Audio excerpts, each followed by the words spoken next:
क्या आपने कभी सोचा है कि कुछ ट्रेडर्स हमेशा ब्रेकआउट्स पकड़ने में क्यों सफल रहते हैं, जबकि दूसरों को हर बार नुकसान होता है? उनकी सफलता का राज सिर्फ उनके स्ट्रैटेजीज में नहीं, बल्कि उनके माइंडसेट और डिसिप्लिन में छिपा होता है। ब्रेकआउट ट्रेडिंग एक ऐसी कला है जहां आपको न केवल सही एंट्री लेनी होती है, बल्कि आपको पेशेंस और डिसिप्लिन का पूरा ध्यान रखना होता है। क्या आप जानते हैं कि इस दो तरफी हथियार के बिना आपकी सफलता कितनी मुश्किल हो सकती है? चलिए जानते हैं कि कैसे पेशेंस और डिसिप्लिन आपके ट्रेडिंग के गेम चेंजर बन सकते हैं। नंबर 1, ब्रेकआउट ट्रेडिंग की बेसिक डेफिनेशन। क्या होता है ब्रेकआउट? ब्रेकआउट का मतलब होता है कि जब प्राइस किसी इंपॉर्टेंट लेवल, सपोर्ट या रेजिस्टेंस को तोड़कर एक नई डायरेक्शन में तेजी से बढ़ने लगता है। इमेजिन करो कि प्राइस कई दिनों से एक बॉक्स के अंदर घूम रहा है, ना ऊपर जा रहा है ना नीचे। जैसे ही वो बॉक्स के बाहर निकले, यानी कि प्राइस एक नया रास्ता चुन ले, तो उसे ही ब्रेकआउट कहते हैं।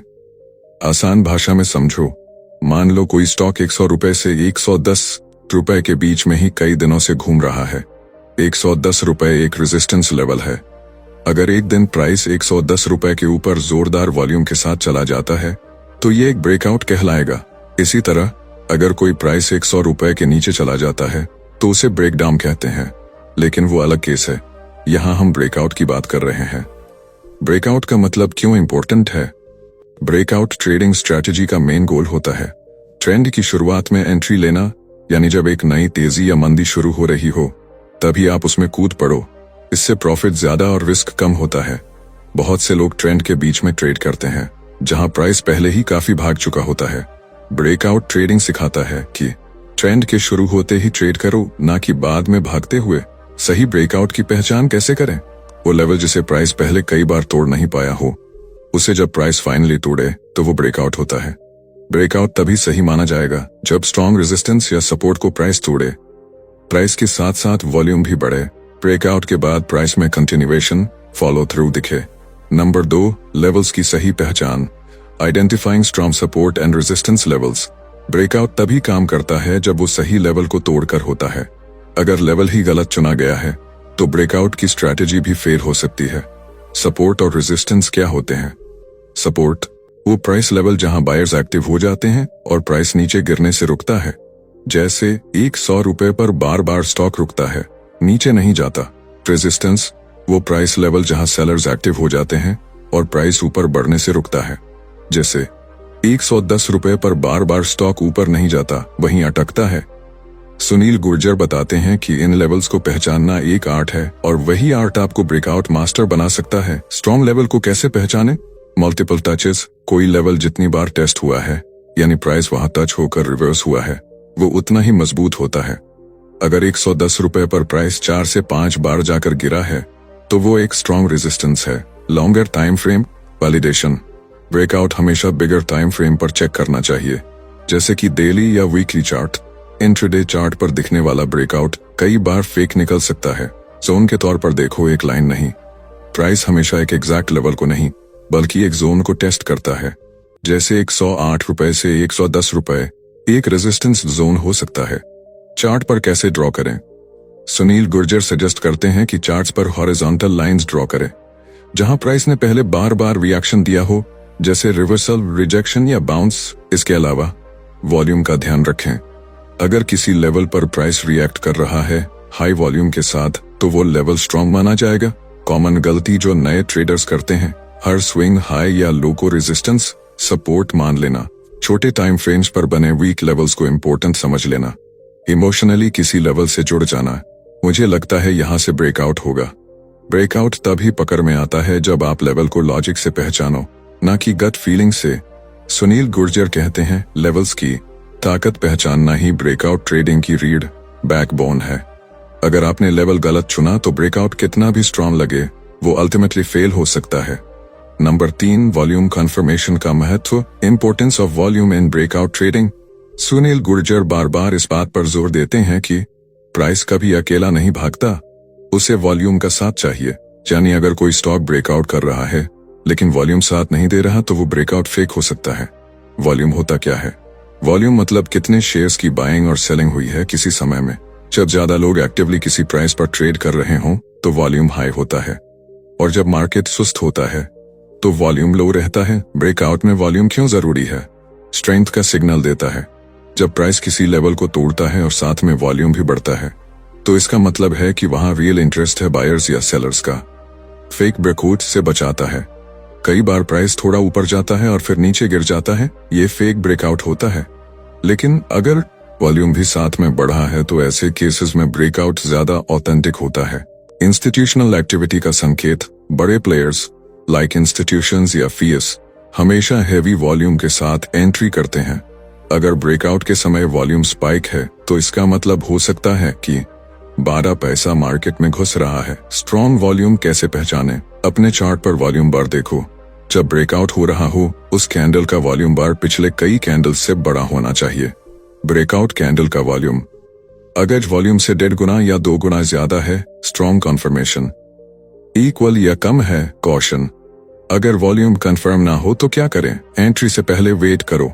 कभी कभी कन्फर्मेशन कैंडल के बाद वॉल्यूम आता है, या फिर उस ब्रेकआउट को अवॉइड कर दो। फेक ब्रेकआउट के ट्रैप में मत फंसो। सुनील गुर्जर यही कहते हैं, no volume no trade. Volume आपकी आंखों की रोशनी है, वो दिखाता है कि प्राइस कहां जाना चाहता है। एग्जाम्पल, मान लो कोई स्टॉक 500 रुपए का रेजिस्टेंस तोड़ रहा है। अगर ब्रेकआउट कैंडल में वॉल्यूम 10 लाख शेयर्स का है जबकि एवरेज वॉल्यूम 3 लाख था, तो ये स्ट्रॉन्ग ब्रेकआउट है। लेकिन अगर ब्रेकआउट कैंडल में वॉल्यूम सिर्फ 2 लाख है तो ये सस्पिशियस है, हो सकता है प्राइस वापस गिर जाए। सीख, ब्रेकआउट सिर्फ प्राइस का खेल नहीं है, वो प्राइस वॉल्यूम का मेल है। वॉल्यूम से आपको ये समझ आता है कि ब्रेकआउट के पीछे भीड़ है या नहीं। 4. एंट्री और एग्जिट स्ट्रेटजी। ब्रेकआउट में सही एंट्री और एग्जिट कैसे करें? ब्रेकआउट ट्रेडिंग में पैसा तब बनता है जब आप सही समय पर एंटर करें और सही समय पर निकलें। सुनील गुर्जर बार बार कहते हैं, ब्रेकआउट को पकड़ना एक कला है, लेकिन एंट्री और एग्जिट को मैनेज करना एक विज्ञान साइंस है। Entry strategy. कब और कैसे एंट्री लें? एक क्लियर ब्रेकआउट का इंतजार करें। 2. वॉल्यूम कन्फर्मेशन के साथ एंट्री लो। 3 कैंडल के क्लोज के बाद एंट्री लो, बीच में मत भागो। 4. प्रीटेस्ट पर एंट्री करना सेफ होता है। Exit strategy. कब और कैसे एग्जिट करें? 1. टारगेट लेवल्स पहले से डिसाइड करो। 2. ट्रेलिंग स्टॉप लॉस का यूज करो। 3. एग्जिट जब मोमेंटम टूट जाए। स्टॉप लॉस कहां लगाएं? सुनील गुर्जर के अनुसार स्टॉप लॉस को ब्रेकआउट लेवल के थोड़े नीचे या ऊपर लगाना चाहिए, डिपेंडिंग ऑन डायरेक्शन। अगर रिटेस्ट के बाद एंट्री ली है तो स्टॉप लॉस उस रिटेस्ट कैंडल के नीचे लगाना सेफ रहता है। Common mistakes in entry exit. Breakout candle के बीच में एंटर करना, पैनिक एंट्री, टारगेट और स्टॉप लॉस प्लान किए बिना ट्रेड करना, बहुत जल्दी प्रॉफिट में निकल जाना या बहुत देर से एग्जिट करना। सुनील गुर्जर कहते हैं, ब्रेकआउट देखकर एंटर करना इजी है, एग्जिट को मैनेज करना ही असली ट्रेडर बनाता है। नंबर 5. रिस्क मैनेजमेंट पर जोर। रिस्क कंट्रोल ही प्रॉफिट की कुंजी है। सुनील गुर्जर की किताब का ये हिस्सा एक ट्रेडर की फाइनेंशियल सर्वाइवल से जुड़ा है। ब्रेकआउट सही पकड़ने के बाद भी कई लोग हारते हैं। वजह, पूर रिस्क मैनेजमेंट। क्यों जरूरी है रिस्क मैनेजमेंट? ट्रेडिंग में केवल सही ट्रेड लेना ही सब कुछ नहीं है, बल्कि गलत ट्रेड में खुद को बचाना और लॉस को छोटा रखना असली गेम है। सुनील गुर्जर कहते हैं, आपके पास सबसे बढ़िया ब्रेकआउट स्ट्रैटेजी हो सकती है, लेकिन अगर आपने अपने पैसों की रक्षा नहीं की तो वो स्ट्रैटेजी भी डूब जाएगी। एक फिक्स्ड कैपिटल रिस्क करो। हर ट्रेड में आप अपनी टोटल कैपिटल का सिर्फ 1% या 2% रिस्क लो। एग्जाम्पल, अगर आपके पास 1 लाख रुपए हैं तो एक ट्रेड में 1000 रुपए से ज्यादा का लॉस मत होने दो। इससे अगर 5 से 6 ट्रेड्स लगातार भी फेल हो जाएं तो आपका अकाउंट वाइप आउट नहीं होगा। 2. Stop loss safety jacket. कोई भी ट्रेड बिना स्टॉप लॉस के लेना मतलब समुंदर में बिना लाइफ जैकेट के कूदना। स्टॉप लॉस आपको कहता है, बस अब यहीं तक नुकसान सह लेंगे, अब बाहर निकलो। सुनील बताते हैं, स्टॉप लॉस आपकी ट्रेडिंग स्ट्रैटेजी का दिल है, वो धड़कना बंद करेगा तो पूरा सिस्टम क्रैश कर जाएगा। 3. रिस्क रिवॉर्ड रेशियो हमेशा मेंटेन करो। हर ट्रेड में कोशिश करो कि कम से कम 1-2 का रिस्क रिवॉर्ड रेशियो मिले। मतलब अगर 1000 रुपए का रिस्क ले रहे हो तो पोटेंशियल प्रॉफिट 2000 रुपए होना चाहिए। इससे इवन अगर आप 50% ट्रेड्स भी हारो फिर भी आप प्रॉफिट में रहोगे। 4. पोजीशन साइजिंग का गणित सीखो। कितने शेयर्स लेने हैं ये एंट्री प्राइस और स्टॉप लॉस से डिसाइड होता है। Formula, Java, copy, edit, position size, capital risk, entry price, stop loss price. इससे हर ट्रेड के लिए आप डिसिप्लिन से काम करोगे और ओवर ट्रेडिंग से बचोगे। कॉमन मिस्टेक्स, पूरा कैपिटल एक ही ट्रेड में लगा देना, स्टॉप लॉस को बार बार बदलना या हटा देना, रिकवर करने के लिए बड़ा ट्रेड लेना, माइंडसेट अपनाना। इन हैबिट्स से बचना ट्रेडिंग को लंबा टिकाऊ बनाता है। सुनील गुर्जर का मास्टर एडवाइस, ट्रेडिंग में बचना ही जीतना है। अगर आपने खुद को बचा लिया लॉस से, तो मार्केट अगली बार आपको जरूर रिवॉर्ड देगा। नंबर 6, ब्रेकआउट फेलियर को समझना, फेक ब्रेकआउट्स और उनसे कैसे बचें। ज्यादातर नए ट्रेडर्स ब्रेकआउट होते ही खुश हो जाते हैं, लेकिन एक्सपीरियंस्ड ट्रेडर्स सबसे पहले ये देखते हैं, क्या ये सच्चा ब्रेकआउट है या फेक। सुनील गुर्जर कहते हैं, ब्रेकआउट की दुनिया में सबसे बड़ा धोखा है फेक ब्रेकआउट। फेक ब्रेकआउट होता क्या है? जब प्राइस किसी रेजिस्टेंस या सपोर्ट को तोड़ता है, लेकिन कुछ ही समय बाद वापस उसी रेंज में लौट आता है, तो उसे ही ब्रेकआउट फेलियर या फेक ब्रेकआउट कहते हैं। एग्जाम्पल, 500 रुपए एक रेजिस्टेंस था, प्राइस गया 510 रुपए तक, ट्रेडर्स एक्साइटेड हो गए, लेकिन फिर प्राइस वापस 495 रुपए आ गया, यानी ब्रेकआउट फेल हो गया। फेक ब्रेकआउट होने के कॉमन कारण low volume, market manipulation, news या सेंटिमेंट पर आधारित entry, over extended move. Fake breakout की पहचान कैसे करें? सुनील गुर्जर कुछ सिग्नल्स बताते हैं जिनसे आप बच सकते हैं। 1, वॉल्यूम कंफर्म नहीं कर रहा, ब्रेकआउट कैंडल में वॉल्यूम अगर कमजोर है तो सर तक हो जाओ। 2, क्लोज लेवल के ऊपर नहीं हुआ, अगर प्राइस रेजिस्टेंस के ऊपर गया लेकिन कैंडल का क्लोज वही नहीं हुआ, तो वह सस्पिशियस है। 3, अगली कैंडल ने रिवर्सल बना दिया, ब्रेकआउट के तुरंत बाद अगर अगली कैंडल बेरिश है, जैसे एनगल्फिंग या शूटिंग स्टार, तो वो फेक ब्रेकआउट हो सकता है। फेक ब्रेकआउट से कैसे बचें? ब्रेकआउट कैंडल के क्लोज का इंतजार करें, वॉल्यूम के साथ कॉन्फर्मेशन देखें, रिटेस्ट का इंतजार करना सेफ रहता है, स्टॉप लॉस हमेशा यूज करें, फेक ब्रेकआउट से प्रोटेक्शन मिलेगा। सुनील गुर्जर कहते हैं, मार्केट का काम आपको धोखा देना है, आपका काम है हर मूव को परखना, जांचना और फिर एक्शन लेना। नंबर 7, ब्रेकआउट ट्रेडिंग में सही माइंडसेट और patience winning psychology. Sunil Gurjar साफ कहते हैं, ब्रेकआउट ट्रेडिंग सिर्फ एक तकनीक नहीं है, ये एक मेंटल गेम है। यहाँ पैसा वो नहीं कमाता जो फास्ट सोचे, पैसा वो कमाता है जो धैर्य के साथ सोचता है और एक्शन लेता है। सही माइंडसेट क्यों जरूरी है? ब्रेकआउट ट्रेडिंग में अक्सर आपको 2 सिचुएशंस का सामना करना पड़ता है। एक्साइटमेंट, जब प्राइस ब्रेकआउट कर रहा होता है, अब नहीं तो कभी नहीं वाली फीलिंग, कभी जल्दी एग्जिट कर जाओगे, कभी लॉस को पकड़कर बैठे रहोगे, यानी स्ट्रैटेजी फेल नहीं होती, ट्रेडर का मन फेल होता है। सुनील गुर्जर के mindset rules. 1, patience is power, breakout के लिए वेट करो, मार्केट को जज करने का टाइम दो, कैंडल क्लोज होने से पहले डिसीजन मत लो। 2, नो इमोशनल अटैचमेंट, किसी स्टॉक से इमोशनली जुड़ना बंद करो, सिर्फ लॉजिक और सिग्नल के आधार पर ट्रेड करो, न कि फीलिंग के। 3, डिसिप्लिन, इंटेलिजेंस, मार्केट में 90% लोग स्मार्ट हैं, लेकिन 10% लोग डिसिप्लिन्ड हैं और वही कमाते हैं। 4, ट्रेडलेस, ऑब्जर्व मोर, ज्यादा ट्रेड करना सफलता नहीं है, कम लेकिन हाई क्वालिटी ब्रेकआउट पकड़ना ही असली मास्टरी है। 5, except loss gracefully, breakout fail हो सकता है, इसे ईगो पर मत लो, लॉस को एक फीस समझो जो आपने नेक्स्ट लर्निंग के लिए दी है। कैसे डेवलप करें ये माइंडसेट? जर्नलिंग, हर ट्रेड के बाद अपनी साइकोलॉजी लिखो, क्या सोचा, क्या किया और क्यों। मेडिटेशन, ब्रेथ वर्क, माइंड को शांत रखने के लिए हर दिन 10 मिनट का समय खुद को दो। बैक टेस्टिंग, अगर आपने स्ट्रैटेजी को 100 बार टेस्ट किया है तो मन में ट्रस्ट बिल्ड होता है। लर्न टू सिट क्वाइट, कई बार नो ट्रेड करना ही बेस्ट ट्रेड होता है। Common mindset mistakes, FOMO, fear of missing out, breakout miss हो गया अब चेस करो। रिवेंज ट्रेडिंग, पिछली बार लॉस हुआ था, अब बड़ा प्रॉफिट निकालना है। ओवर कॉन्फिडेंस, मुझसे गलती नहीं हो सकती। सुनील कहते हैं, मार्केट कभी आपके प्लान के हिसाब से नहीं चलता, लेकिन माइंडसेट अगर स्टेबल है तो आप हर मार्केट कंडीशन से जीत सकते हो। Number 8, retest breakout versus direct breakout, कौन सा बेहतर है? डायरेक्ट ब्रेकआउट यह तब होता है जब प्राइस तुरंत एक की लेवल को तोड़कर आगे बढ़ जाता है, बिना किसी सिग्निफिकेंट रिट्रेसमेंट या पुल बैक के। एग्जाम्पल, प्राइस 500 रुपए पर रेजिस्टेंस था और तुरंत 510 रुपए की ओर बढ़ गया। यह ब्रेकआउट तुरंत दिखाई देता है और जब आपने सिग्नल पकड़ा है तो आपको तेजी से एक्शन लेना होता है। डायरेक्ट ब्रेकआउट के फायदे, क्विक प्रॉफिट, डायरेक्ट ब्रेकआउट के बाद प्राइस तेजी से बढ़ता है जिससे आप जल्दी प्रॉफिट ले सकते हैं। लेस वेटिंग टाइम, आप सीधे मार्केट की डायरेक्शन को पकड़ते हैं, इसलिए आपको ज्यादा इंतजार नहीं करना पड़ता। Momentum driven moves, price breakout के बाद एक स्ट्रॉन्ग मोमेंटम से चलता है और जब मोमेंटम स्ट्रॉन्ग हो तो ट्रेंड ज्यादा समय तक चला सकता है। डायरेक्ट ब्रेकआउट के नुकसान। False breakout risk. कई बार प्राइस कुछ देर के लिए ब्रेकआउट करता है, फिर वापस उसी लेवल पर आ जाता है। ये फेक ब्रेकआउट हो सकता है। Higher entry risk. आप कभी कभी ब्रेकआउट के पीक पर एंटर कर रहे होते हैं तो थोड़ा ज्यादा रिस्क हो सकता है। Market noise. डायरेक्ट ब्रेकआउट्स में ज्यादा नॉइस होती है, यानी वॉलेटाइल मूव्स होते हैं जो आपको कंफ्यूज कर सकते हैं। Retest breakout. यह तब होता है जब प्राइस किसी रेजिस्टेंस या सपोर्ट को तोड़ने के बाद वापस उसी लेवल तक आता है, रिटेस्ट करता है और फिर उस लेवल से बाउंस होता है। एग्जाम्पल, प्राइस 500 रुपए पर रेजिस्टेंस तोड़ता है, फिर 500 रुपए के पास वापस आता है और फिर वही से अपवर्ड मूव करता है। रिटेस्ट ब्रेकआउट ज्यादा सेफ माना जाता है क्योंकि प्राइस रिटेस्ट करता है, जिससे कॉन्फर्मेशन मिलता है कि ब्रेकआउट टिकाऊ होगा। रिटेस्ट ब्रेकआउट के फायदे। कॉन्फर्मेशन मिलता है।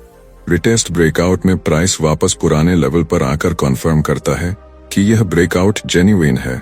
इससे आपको साइकोलॉजिकल कंफर्ट मिलता है। Lower entry point. आप ब्रेकआउट से पहले वाले लेवल पर एंट्री कर सकते हैं जो ज्यादा सेफ होता है। इससे आपका स्टॉप लॉस भी छोटा होता है। Less risk. रिटेस्ट ब्रेकआउट के दौरान रिस्क कम होता है क्योंकि आप उस पॉइंट पर ट्रेड करते हो जहां प्राइस ने पहले बाउंस किया था। रिटेस्ट ब्रेकआउट के नुकसान। Delay in execution. आपको थोड़ी देर वेट करनी पड़ती है क्योंकि प्राइस को वापस उसी लेवल पर आकर कन्फर्म करना होता है। इस समय में मार्केट मूव कर सकता है और आपको अपॉर्चुनिटी मिस हो सकती है। Missed momentum. रिटेस्ट के दौरान थोड़ा देर हो सकता है और आपको थोड़ी तेजी से पैसा कमाने का मौका मिस हो सकता है। सुनील गुर्जर का कहना है, प्रीटेस्ट ब्रेकआउट सेफ होता है क्योंकि कॉन्फर्मेशन मिलता है। डायरेक्ट ब्रेकआउट क्विक होता है लेकिन इसमें रिस्क ज्यादा होता है। ट्रेडर की समझ और पेशेंस ही डिसाइड करती है कि कौन सा मेथड अडॉप्ट करना है, कौन सा तरीका अडॉप्ट करें। न्यू ट्रेडर्स, अगर आप नए हैं तो रिटेस्ट ब्रेकआउट को ज्यादा प्रेफर करें क्योंकि इसमें रिस्क कंट्रोल बेहतर रहता है। एक्सपीरियंस ट्रेडर्स, अगर आप एक्सपीरियंस्ड हैं और आपके पास पेशेंस है तो डायरेक्ट ब्रेकआउट के साथ मोमेंटम का फायदा उठा सकते हैं। नंबर 9, ब्रेकआउट फेलियर के बाद रिवर्सल ट्रेड करना। फेक ब्रेकआउट का फायदा कैसे उठाएं? जब एक ब्रेकआउट फेल हो जाता है, फेक ब्रेकआउट होता है, तो इसके बाद प्राइस अचानक रिवर्स हो सकता है। कुछ ट्रेडर्स इसे रिवर्सल ट्रेड के रूप में इस्तेमाल करते हैं। सुनील गुर्जर इस टेक्निक को एडवांस्ड लेकिन बहुत ही प्रॉफिटेबल मानते हैं अगर सही तरीके से किया जाए। ब्रेकआउट फेलियर क्या है? ब्रेकआउट फेलियर तब होता है जब प्राइस एक इम्पोर्टेंट लेवल को तोड़ने की कोशिश करता है लेकिन उस लेवल को सस्टेन नहीं कर पाता और वापस अपनी पुरानी रेंज में लौट आता है। एग्जाम्पल, 500 रुपए का रेजिस्टेंस था, प्राइस 510 रुपए तक गया लेकिन फिर अचानक 495 रुपए तक गिर गया। इसे फेक ब्रेकआउट कहते हैं। अब कुछ ट्रेडर्स इस सिनेरियो में रिवर्सल ट्रेड करते हैं जब प्राइस ब्रेकआउट के बाद उल्टा जाता है। रिवर्सल ट्रेड कैसे करें? 1. Identify the fake breakout. सबसे पहले आपको यह पहचानना होगा कि ब्रेकआउट जेन्युइन है या फेक। वॉल्यूम, कैंडल पैटर्न्स और प्रीवियस लेवल्स को देखें। अगर प्राइस एक रेंज को तोड़ता है लेकिन वॉल्यूम और मोमेंटम वीक है तो यह फेक ब्रेकआउट हो सकता है। 2. एंट्री पॉइंट के बाद जब प्राइस रिवर्सल करता है, उल्टा मूव करता है, तब एंट्री पॉइंट चुनना होता है। एग्जाम्पल, अगर प्राइस 510 रुपए पर गया और फिर 495 रुपए तक गिरा तो एंट्री पॉइंट 495 रुपए के नीचे हो सकता है जब प्राइस फिर से नीचे की ओर गिरने लगे। 3. Stop loss placement. Reversal trade में स्टॉप लॉस को ब्रेकआउट लेवल जैसे 510 रुपए के ऊपर लगाना चाहिए ताकि अगर ब्रेकआउट फिर से सही हो तो आपका लॉस लिमिट हो जाए। 4. Target setting. जब प्राइस रिवर्स करता है तो आपको नेक्स्ट सपोर्ट लेवल तक टारगेट सेट करना चाहिए। एग्जाम्पल, अगर 495 रुपए तक गिरने के बाद 480 रुपए तक का सपोर्ट है तो आपका टारगेट 480 रुपए हो सकता है। रिस्क और caution. 1. Correct identification. Reversal trade तब सफल होता है जब आपने सही तरीके से फेक ब्रेकआउट को पहचाना हो। अगर ब्रेकआउट सही था और फिर प्राइस गिरा तो आपका ट्रेड नुकसान में जा सकता है, इसलिए कॉन्फर्मेशन का इंतजार करना जरूरी है। 2. टाइमिंग। रिवर्सल ट्रेड में टाइमिंग का बहुत बड़ा रोल होता है। अगर आपने लेट एंट्री ली तो रिवर्सल मूव कम हो सकता है और आप मिस्ड अपॉर्चुनिटी में आ सकते हैं। 3. Balance with other strategies. Reversal trade को ब्रेकआउट ट्रेडिंग के साथ बैलेंस करना जरूरी है। इस टेक्निक का इस्तेमाल उन मार्केट्स में करना चाहिए जहां वॉलेटिलिटी और प्राइस एक्शन समझने में आपकी एक्सपर्टीज हो। सुनील गुर्जर का कहना है, ब्रेकआउट फेलियर के बाद रिवर्सल ट्रेड करना एक काउंटर स्ट्रैटेजी है जो एक्सपीरियंस और पेशेंस दोनों मानता है। इस टेक्निक को बिना सही अंडरस्टैंडिंग के अडॉप्ट करना खुद को लॉस में डालने जैसा है। नंबर 10, ब्रेकआउट ट्रेडिंग में पेशेंस और डिसिप्लिन के रोल। क्यों ये दो बातें आपकी सफलता का आधार हैं। पेशेंस और डिसिप्लिन, ये दोनों शब्द कभी किसी ट्रेडर के डिक्शनरी से गायब नहीं होने चाहिए, क्योंकि इनका रोल सिर्फ एंट्री और एग्जिट तक सीमित नहीं है, बल्कि पूरे ट्रेडिंग प्रोसेस में इनकी अहमियत है। 1. पेशेंस क्यों जरूरी है। सुनील गुर्जर बताते हैं, ब्रेकआउट ट्रेडिंग का मूल मंत्र है wait for the right moment. जो ट्रेडर जल्दी डिसीजन लेता है वह अक्सर बड़ा नुकसान उठाता है। ब्रेकआउट के लिए पेशेंस का मतलब राइट सेटअप का इंतजार। ब्रेकआउट ट्रेडिंग में कई बार फॉल्स सिग्नल्स और फेक ब्रेकआउट्स आते हैं। सही ब्रेकआउट सेटअप को पहचानने में थोड़ा समय लगता है और ये पेशेंस पर निर्भर करता है। कैंडल क्लोजिंग तक इंतजार करो। जब प्राइस एक इंपॉर्टेंट लेवल को तोड़ता है तो हमें कैंडल क्लोज होने तक इंतजार करना चाहिए।